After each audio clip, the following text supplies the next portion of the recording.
Gambling is everywhere. And I don't mean that in some abstract way. I mean, you literally cannot escape it. It's in your sports feeds, your YouTube recommendations, your Twitch streams, your Instagram memes, even your banking apps. But here's the thing.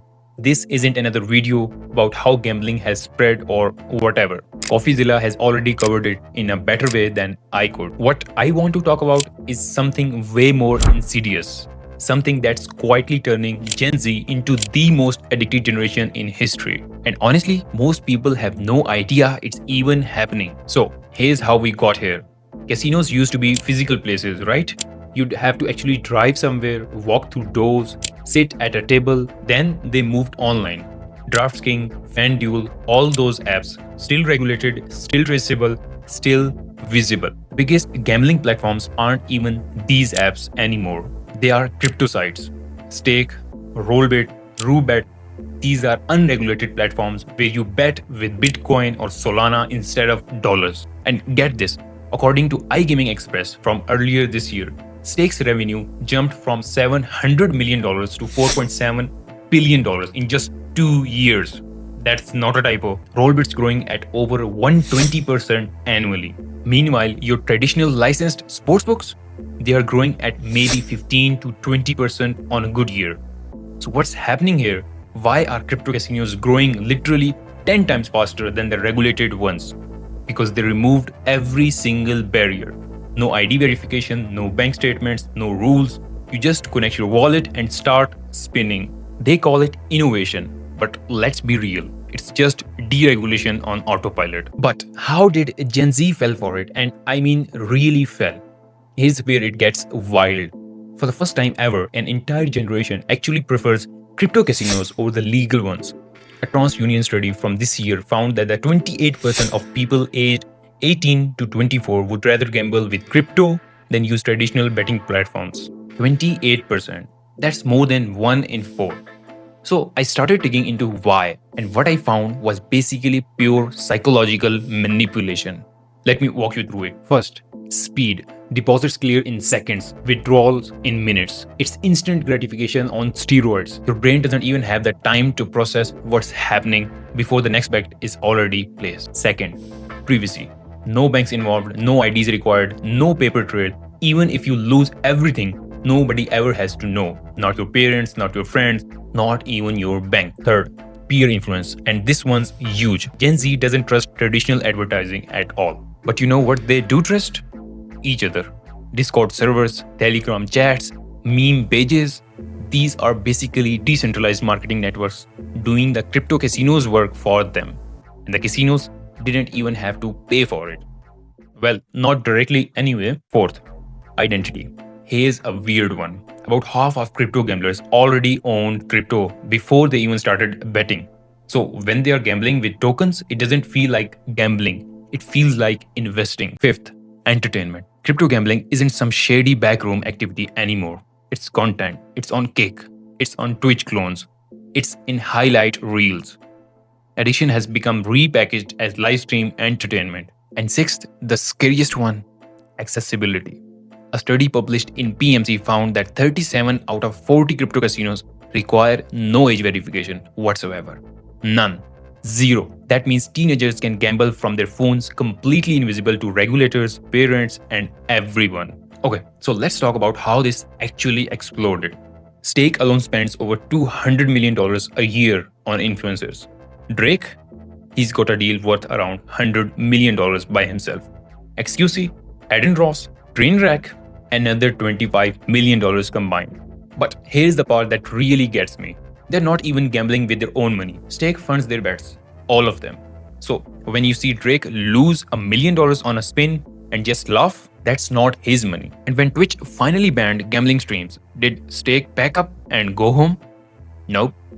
They just launched their own platform, Kick, built by Stake's own founder, Craven. Same streamers, less rules. But it gets even weirder. Did you notice that Stake's logo started appearing in viral memes on Instagram and X like everywhere? Turns out meme pages were getting paid $50,000 to $60,000 per post to slip this logo in. And here's the kicker. Less than 5% of those posts had ad or sponsored tags. which is, a massive FTC violation. So crypto gambling didn't just buy ads. They bought the internet's sense of humor. And once a logo becomes a meme, it's basically unstoppable. And if you're thinking what this actually does to people, let's get into the real damage here.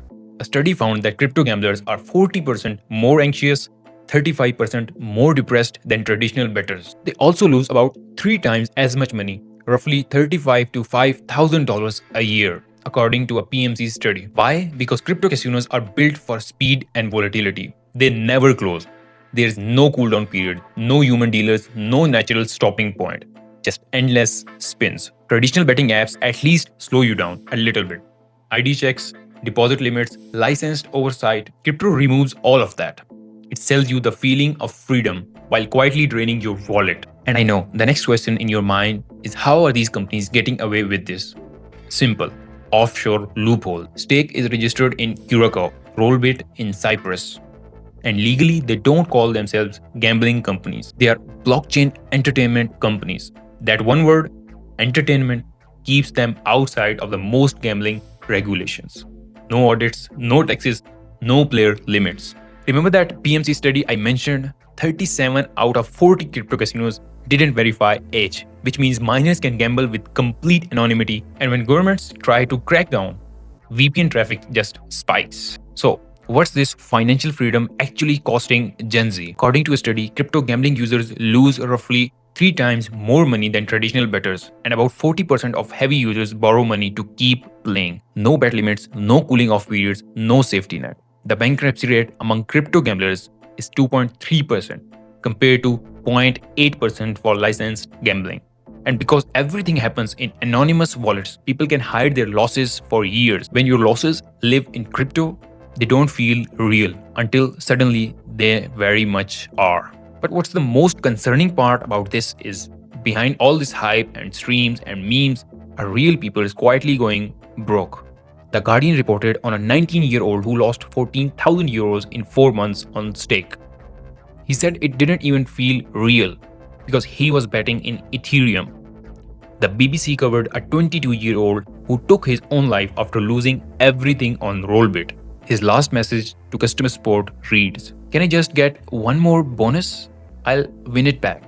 Let that sink in for a second. That's the psychology these platforms rely on, the illusion of control. You don't lose, you almost win. Almost. And the faster it spins, the longer that illusion lasts. A recent study found that crypto gamblers spend about 2.3 hours a day on these platforms, double the time of traditional gamblers. Because these platforms are built on the same psychology as social media. Keep you hooked, keep you scrolling, keep you betting. They try to loop every time regulators try to stop this. Crypto gambling just moves.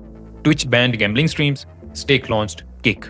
Countries banned crypto casinos, users started using VPNs. Governments blocked deposits, they switched to stable coins. The system literally feeds on resistance. Every new rule becomes free publicity. And here's the part nobody's talking about. Traditional operators are starting to copy them. FanDuel and DraftKings have started accepting crypto payments. Polymarket and Kalshi, decentralized prediction markets, are backed by the same investors as Coinbase and New York Stock Exchange. The lines are disappearing. Crypto gambling isn't replacing traditional betting, it's merging with it. By 2030, experts predict that illegal and crypto-based gambling could hit $175 billion, almost matching the entire traditional legal betting apps. So, what's the end game? Look, let's be honest, we are already past the point of prevention. Gambling isn't a place anymore, it's a platform, and it's everywhere. Every spin, every score, every refresh, they have gamified the internet itself. The difference is now every click can cost you actual money. You don't need a casino, you just need Wi-Fi and a crypto wallet. Governments will promise new regulations. Platforms will add responsible gambling pop-ups. But none of these fixes the fundamental design, because the business model is the addiction. The internet already runs on the same mechanics as the slot machine. Variable rewards, unpredictable outcomes, endless engagement. So yeah, this isn't just a gambling problem, it's a systems problem. It's a reflection of what happens when you combine addictive psychology, unregulated technology, and a generation that spends their entire lives online. Remember this, crypto didn't create the addiction, it just made it invisible, socially acceptable, and insanely profitable. And as long as clicks, coins, and dopamine stay connected, the house doesn't need to win anymore. It already has.